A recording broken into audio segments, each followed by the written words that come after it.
Hello learners, welcome to Edification. मैं हूं आपका दोस्त और टीचर नितेश उपाध्याय।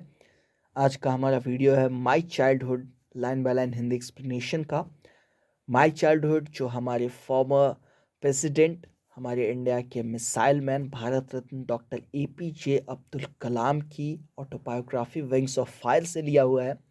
जैसा कि नाम से पता चलता है, इनके बचपन की कहानी है। काफ़ी खूबसूरत एक तरीके से ये मेमोयर है। चलिए देखते हैं हम क्या लिखते हैं डॉक्टर साहब इसमें। लिखते हैं, I was born into a middle class Tamil family in the island town of Rameswaram in the erstwhile Madras state. मैं पैदा हुआ था एक मध्य वर्गीय तमिल परिवार में जो कि रामेश्वरम के आइलैंड टाउन में रहता था, तब के मद्रास स्टेट में। उस वक्त जो मद्रास स्टेट के नाम से जाना जाता था, वहाँ रामेश्वरम जो जगह है, मेरा वहाँ जन्म हुआ था। My father, Jainulabdin, had neither much formal education nor much wealth. Despite these disadvantages, he possessed great innate wisdom and a true generosity of spirit. लिखते हैं कि मेरे पिता जैनुलाब्दीन, ना तो उन्होंने कोई औपचारिक शिक्षा ज़्यादा ली थी, ना ही उनके पास ज़्यादा धन था। इन विपरीत परिस्थितियों के बावजूद भी, इन कमियों के बावजूद भी उनके अंदर बड़ी बुद्धि थी। जन्मजात एक बुद्धिमत्ता का गुण था। इसके अलावा उनकी आत्मा में एक सच्चा परमार्थ था, परोपकार की भावना उनके अंदर थी। He had an ideal helpmate in my mother Ashiamma. उनके पास मेरी माँ के रूप में एक सच्ची मददगार थी, एक आदर्श मददगार, मेरी माँ अश्यम्मा के रूप में। I do not recall the exact number of people she fed every day, but I am quite certain that far more outsiders ate with us than all the members of our own family put together. मुझे ठीक से याद तो नहीं कि कितने लोग हर दिन हमारे घर पे खाते थे, मेरी माँ कितने लोगों को खाना खिलाती थी, लेकिन हाँ, एक बात मैं निश्चित तौर पे कह सकता हूँ कि हमारे घर वालों से ज़्यादा बाहर वाले लोग हमारे घर पे खाया करते थे। I was one of many children, a short boy with rather undistinguished looks, born to tall and handsome parents. मैं अपने माता पिता के कई बच्चों में से एक था, एक छोटा सा लड़का जो कोई खास दिखने में नहीं था, साधारण सा जो दिखता था, जिसके माता पिता हालांकि लंबे और सुंदर हुआ करते थे। We lived in our ancestral house, which was built in the middle of the 19th century. It was a fairly large pakka house made of limestone and brick on the Mosque Street in Rameshwaram. लिखते हैं कि हम लोग अपने पुश्तैनी मकान में रहा करते थे, जो 19वीं शताब्दी के मध्य में बना हुआ था। बहुत बड़ा पक्का घर था वो, जो चूने पत्थरों ईंटों से बना था। मस्जिद गली रामेश्वरम की थी जहां हम लोग रहते थे। मॉस्क स्ट्रीट, कॉमनली इसको लोग मॉस्क क्यों पढ़ते हैं, जो कि गलत है। तो वहां हमारा ये पुश्तैनी मकान था जिसमें हम रहते थे। My austere father used to avoid all inessential comforts and luxuries. Austere का मतलब होता है ना, जो सादा जीवन जीने में यकीन रखते हैं, अनुशासित और सादा और गंभीर। तो मेरे पिताजी जो धीर गंभीर थे, अनुशासित थे और साधारण जीवन जीने में यकीन रखते थे, वो हर गैर जरूरी भोग विलास की वस्तु से दूर रहते थे। However, all necessities were provided for in terms of food, medicine, or clothes. In fact, I would say mine was a very secure childhood, both materially and emotionally. हालांकि मेरे पिताजी भले ही गैर ज़रूरी चीज़ों से दूर रहते थे, लेकिन ज़रूरत की सारी चीज़ें हर वक्त हमारे पास मौजूद रहती थी, हमें वो मुहैया कराते थे, चाहे खाना हो, दवाइयाँ हो या कपड़े हो। असल में मैं ये कह सकता हूँ कि मेरा जो बचपन था वो काफ़ी सुरक्षित था हर तरीके से, चाहे भौतिक तरीके से हो, यानी सामान की कोई कमी नहीं थी जो मुझे ज़रूरी पड़ जाए, चाहे वो भावनात्मक रूप से हो। The Second World War broke out in 1939 when I was 8 years old. For reasons I have never been able to understand, a sudden demand for tamarind seeds erupted in the market. द्वितीय विश्व युद्ध शुरू हुआ 1939 में। तब मैं 8 साल का हुआ करता था। पता नहीं किन कारणों से, मुझे आज तक ये समझ में नहीं आया कि पता नहीं किन कारणों से एकाएक बाजार में इमली के बीजों की मांग काफी बढ़ गई। I used to collect the seeds and sell them to a provision shop on Mosque Street. मैं बीज इकट्ठे करता था इमली के और उन्हें बेच आता था एक किराने की दुकान पे जो मॉस्क स्ट्रीट पे ही थी। A day's collection would fetch me the princely sum of 1 आना। क्या कहते हैं ये कि उन दिनों मुझे 1 आना मिला करता था उस सब का, जो कि समझिए एक तरीके से बहुत बड़ा अमाउंट है। यहाँ ये आयरनिक, वर्बल आयरनी का यूज़ कर रहे हैं। वर्बल आयरनी एक तरीके की आयरनी होती है, अक्सर लोग उसको सार्काज्म समझ लेते हैं। उस पर हमारा वीडियो आप देख सकते हैं हमारे दूसरे चैनल पे। तो वर्बल आयरनी का यूज़ कर रहे हैं कि एक छोटा सा अमाउंट था, ये बहुत छोटा सा अमाउंट, लेकिन उस वक्त उनको लगता था कि ये बहुत बड़ा है।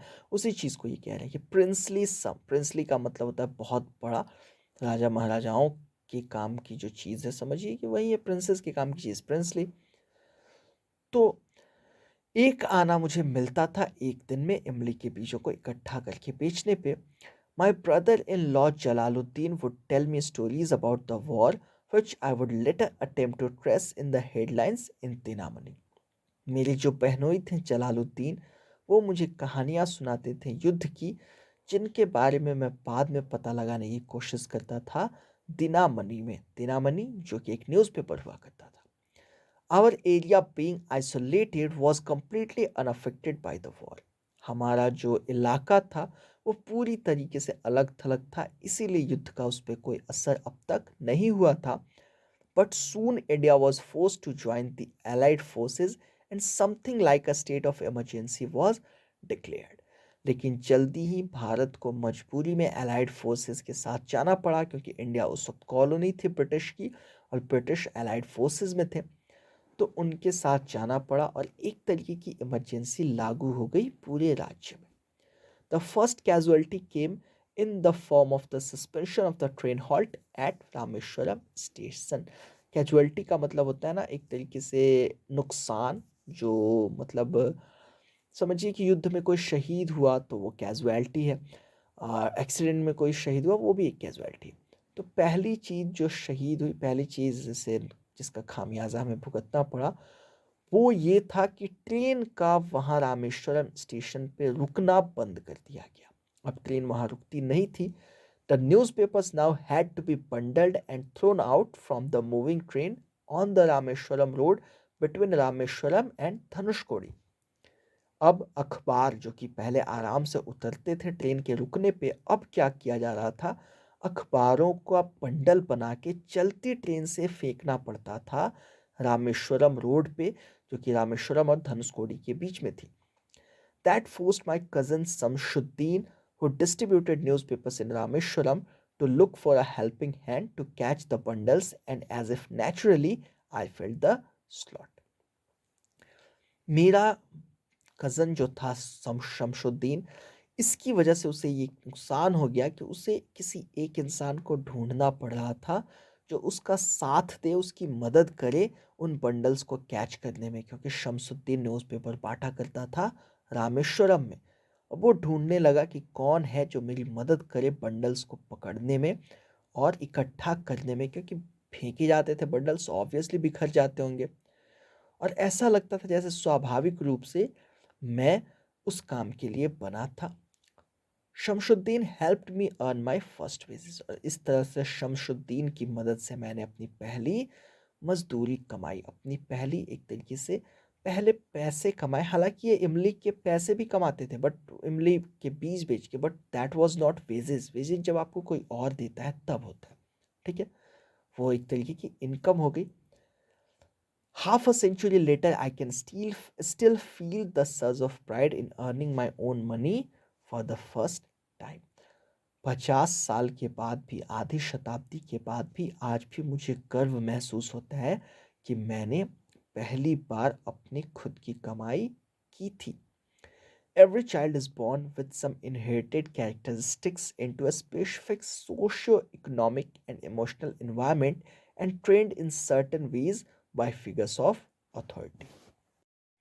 लिखते हैं कलाम साहब कि हर बच्चा पैदा होता है कुछ खास चरित्र गुण लेके अपने माता पिता से, और वो पैदा होता है एक खास सामाजिक आर्थिक माहौल में और भावनात्मक माहौल में, और फिर उसको फिगर्स ऑफ अथॉरिटी यानी कि उसके बड़े बुजुर्ग, उसके टीचर्स एक खास तरीके की ट्रेनिंग देके धीरे धीरे उसको बदलते हैं, किसी भी कोई सा भी रूप देते हैं। आई inherited honesty and self discipline from my father. तो मैंने अपने पिताजी से क्या इनहेरिट किया? इनहेरिट मतलब विरासत में लेना, एक तरीके से पाना अपने माता पिता से। तो मैंने अपने पिता से जो चीज़ पाई वो थी अनुशासन, स्व अनुशासन और ईमानदारी। From my mother, I inherited faith in goodness and deep kindness, and so did my three brothers and sister. अपनी माँ से जो चीज़ मैंने पाई वो थी अच्छाई पे भरोसा और गहरी दयालुता। पूरी अंदर तक मैं दयालुता से भरा हुआ था, जो कि मेरी माँ की वजह से था, और माँ की वजह से ही ऐसे ही मेरे तीनों भाई और मेरी बहन भी बने अच्छे और सच्चे और दयालु। I had three close friends in my childhood, Ramanath Shastri, Aravindan and Shiva Prakashan. बचपन में मेरे 3 सबसे करीबी दोस्त हुआ करते थे। एक थे रामानाथ शास्त्री, दूसरा अरविंदन और तीसरा शिव प्रकाशन। All these boys were from orthodox Hindu Brahmin families. ये तीनों बच्चे पारंपरिक हिंदू ब्राह्मण परिवारों से थे। As children, none of us ever felt any difference amongst ourselves because of our religious differences and upbringing. कहते हैं कि जब हम बच्चे थे तो हम में से किसी ने भी कभी कोई भेदभाव महसूस नहीं किया एक दूसरे में, कि हमारा धर्म अलग है, हमारी परवरिश अलग है तो हम थोड़ा अलग थलग महसूस करें, ऐसा कोई भाव हमारे बीच नहीं था। In fact Ramanand Shastri was the son of Pakshi Lakshmana Shastri, the high priest of the Rameswaram temple. कहते हैं कि वास्तव में जो रामानंद शास्त्री मेरा दोस्त था वो पक्षी लक्ष्मण शास्त्री का बेटा था। पक्षी लक्ष्मण शास्त्री जो कि रामेश्वरम टेम्पल के मुख्य पुजारी थे। Later he took over the priesthood of the Rameswaram temple from his father. आगे चलकर उसे यानी कि रामानंद शास्त्री को विरासत में मिली पुजारी की गद्दी उसके पिताजी से। रामेश्वरम मंदिर के पुजारी की जो गद्दी थी वो रामानंद शास्त्री को अपने पिता से विरासत में मिली।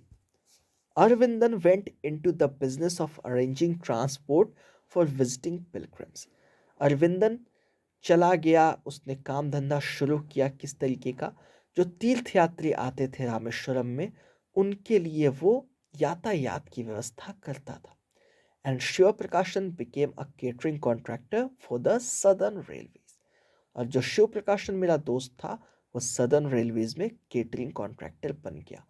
वो लोग जो कॉन्ट्रैक्ट लेते हैं यात्रियों को खाना वाना खिलाने का, प्लेटफॉर्म्स पे स्टॉल वगैरह चलाने का। इसको सदर्न पढ़ते हैं, नॉट साउथर्न या साउदर्न। तो दक्षिण भारतीय रेल में ये केटरिंग कॉन्ट्रैक्टर बन गए। During the annual Sri Sitarama Kalyanam ceremony, our family used to arrange boats with a special platform for carrying idols of the Lord Ram, of the Lord from the temple to the marriage site, situated in the middle of the pond called Ramatirtha, which was near our house. वार्षिक सीताराम विवाहोत्सव में, कल्याणम का मतलब होता है विवाह, वार्षिक श्री सीताराम कल्याणम महोत्सव जो होता था उसमें हमारा परिवार नावों का इंतजाम करता था। ऐसी नावें जिनमें एक खास तरीके का प्लेटफॉर्म बना होता था जिसपे कि भगवानों की मूर्ति लेकर हम वहाँ जाते थे जहाँ विवाह भवन था, जहाँ विवाह होना होता था सीता माता का प्रभु श्री राम से। वो विवाह भवन जो था, वो विवाह स्थल जो था, मैरिज साइट जो थी, वो एक तालाब के बीच में थी, जिस तालाब को राम तीर्थ कहा जाता था, और वो हमारे घर के बिल्कुल पास में था। Events from the Ramayana and from the life of the prophet were the bedtime stories my mother and grandmother would tell the children in our family. हमारे परिवार में हमारी माँ और हमारी दादी हम बच्चों को जो कहानियाँ सुनाती थी, वो कहानियाँ रामायण से होती थी या हमारे पैगंबर साहब के जीवन की कथाएं होती थीं। आगे अपनी कहानी को पढ़ाते हुए डॉक्टर कलाम लिखते हैं कि one day when I was in the fifth standard at the Rameshwaram Elementary School, a new teacher came to our class. I used to wear a cap which marked me as a Muslim, and I always sat in the front row next to Ramanatha Sastri, who wore the sacred thread. एक बार जब मैं 5वीं कक्षा में था रामेश्वरम प्राथमिक पाठशाला में, तो एक नए शिक्षक हमारी कक्षा में आए। मैं एक टोपी पहना करता था जिससे पता चलता था कि मैं मुसलमान हूँ, और मैं हमेशा सबसे आगे वाली पंक्ति में बैठता था रामानंद शास्त्री के साथ, जो कि मेरा सबसे अच्छा दोस्त था। और रामानंद शास्त्री क्या पहनता था? एक जनेऊ। The new teacher could not stomach a Hindu priest son sitting with a Muslim boy. नए शिक्षक महोदय इस बात को सहन नहीं कर पाए कि एक हिंदू पुजारी का लड़का एक मुस्लिम लड़के के साथ बैठा हुआ है। In accordance with our social ranking as the new teacher saw it, I was asked to go and sit on the back bench. अब जैसा कि उन जनाब को लगता था, मेरे नए शिक्षक महोदय को जैसा लगता था कि जैसा हमारा सामाजिक स्तर है उस हिसाब से मुझे पीछे बैठना चाहिए, तो उन्होंने मुझसे कहा जाओ और पिछले बेंच पे जाके बैठ जाओ। I felt very sad and so did Ramanand Shastri. मैं बड़ा उदास हुआ, और रामानंद शास्त्री भी कुछ वैसा ही महसूस कर रहा था, मेरी ही तरह उदास। He looked utterly downcast as I shifted to my seat in the last row. जब मैं जाके सबसे पीछे अपनी सीट पर बैठा, रामानंद शास्त्री का चेहरा उतर गया। The image of him weeping when I shifted to the last row left a lasting impression on me. उसकी जो रोती हुई उस वक्त की सूरत थी, जब मैं पिछले सीट पे जाके बैठने को मजबूर किया गया, तो जो मेरे दोस्त की आंखों में आंसू आए, उन्होंने मेरे मेरे आत्मा पे एक जिंदगी भर का असर छोड़ा। लास्टिंग इम्प्रेशन, हमेशा के लिए अपना प्रभाव छोड़ दिया। After school we went home and told our respective parents about the incident. School के बाद हम लोग अपने घर गए और अपने अपने माता पिता को इस घटना के बारे में बताया। Lakshman Sastri summoned the teacher and in our presence told the teacher that he should not spread the poison of social inequality and communal intolerance in the minds of innocent children. Lakshman Shastri जो मुख्य पुजारी थे रामेश्वरम मंदिर के, मेरे दोस्त रामानंद शास्त्री के पिता, उन्होंने इन शिक्षक साहब को बुलावा भेजा, और हमारी उपस्थिति में हमारे सामने उन्होंने शिक्षक महोदय को ये सीख दी कि ये जो जहर है सामाजिक भेदभाव का और सामुदायिक असहिष्णुता का, जो जहर है, वो कम से कम बच्चों के, मासूम बच्चों के निर्दोष दिमाग में वो ना डालें। He bluntly asked the teacher to either apologize or quit the school and the island. उन्होंने साफ तौर पे कह दिया शिक्षक महोदय से कि या तो आप माफ़ी मांगिए, या स्कूल छोड़ के और ये आइलैंड छोड़ के, जो हमारा रामेश्वरम है, छोड़ के आप चले जाइए। Not only did the teacher regret his behavior, but the strong sense of conviction Lakshman Sastri conveyed ultimately reformed this young teacher. शिक्षक महोदय को ना सिर्फ अपने व्यवहार पे पश्चाताप हुआ, बल्कि लक्ष्मण शास्त्री ने जिस विश्वास के साथ अपना संदेश उनको दिया था शिक्षक महोदय को, उसने इनको बदल डाला। हमारे शिक्षक महोदय को, नौजवान जो शिक्षक महोदय थे, इनको बदल डाला। On the whole, the small society of Rameshwaram was very rigid in terms of the segregation of different social groups. However, my science teacher Siva Subramanya Iyer Though an orthodox Brahmin with a very conservative wife was something of a rebel. हमारी जो पूरा हमारा समाज था रामेश्वरम का, वो हालांकि काफ़ी सख्त था छुआछूत और भेदभाव के मामले में, अलग थलग रहने के मामले, यानी कि वहाँ के लोग काफ़ी अपने अपनी कम्युनिटीज़ को एक दूसरे से अलग थलग रखते थे, मिंगल नहीं करते थे दूसरों से। लेकिन हालांकि मेरे जो शिक्षक महोदय थे विज्ञान के, शिव सुब्रमण्य अय्यर, जो कि भले ही एक कट्टर ब्राह्मण परिवार से थे और उनकी पत्नी काफ़ी पारंपरिक रूप से काम करने वाली थी, वो एक तरीके के विद्रोही प्रवृत्ति वाले इंसान थे, बगावती इंसान थे। He did his best to break social barriers so that people from varying backgrounds could mingle easily. वो पूरा प्रयास करते थे ये जो बीच में हमारे जो अवरोध हैं समाजों के बीच में, कि एक लोग दूसरे लोगों से थोड़ा अलग रहते हैं, दूसरे लोग तीसरों से अलग रहते हैं, जाति के नाम पे, धर्म के नाम पे बटे हुए लोग हैं, उनको ये एक साथ लाना चाहते थे। He used to spend hours with me and would say, Kalam, I want you to develop so that you are on par with the highly educated people of the big cities. वो मेरे साथ घंटों बिताया करते थे।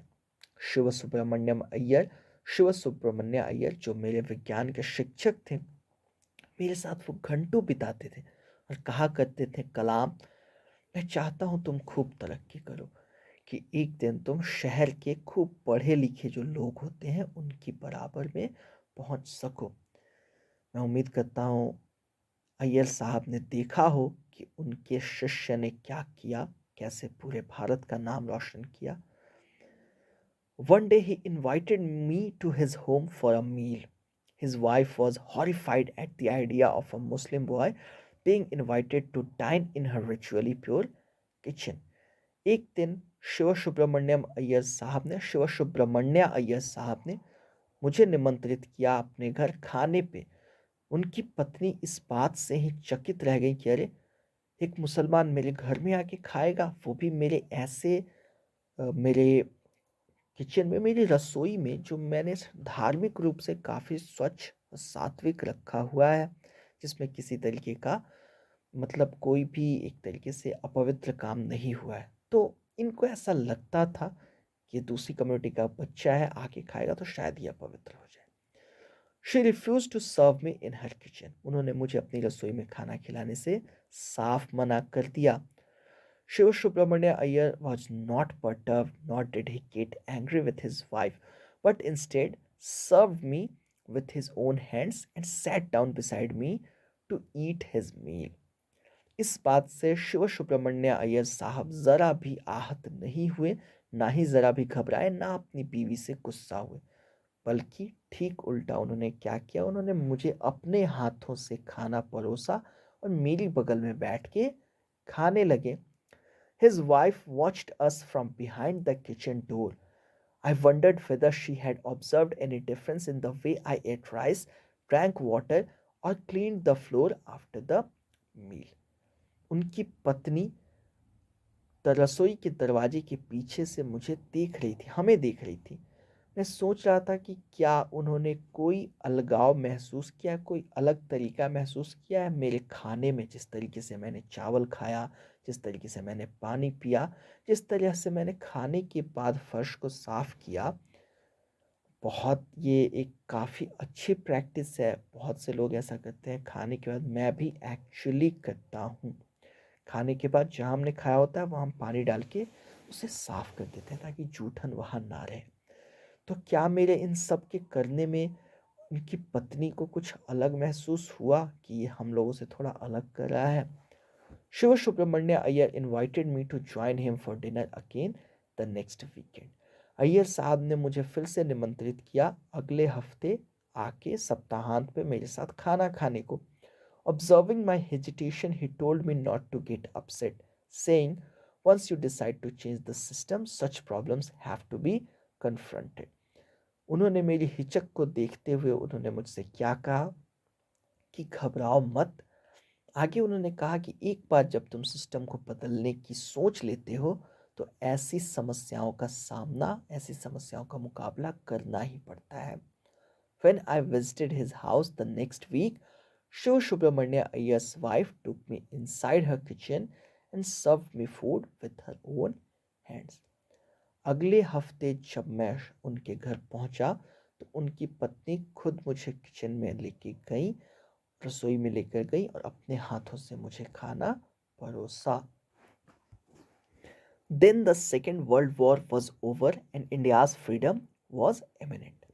तभी द्वितीय विश्व युद्ध खत्म हुआ और भारत की स्वतंत्रता अब बिल्कुल अटल थी, कभी भी वो हो सकती थी।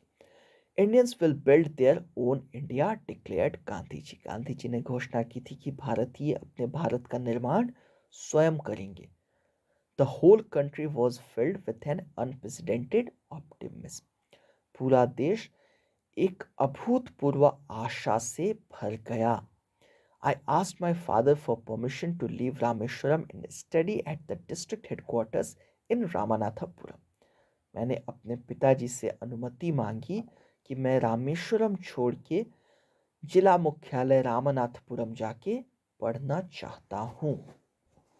He told me as if thinking aloud, Abul, I know you have to go away to grow.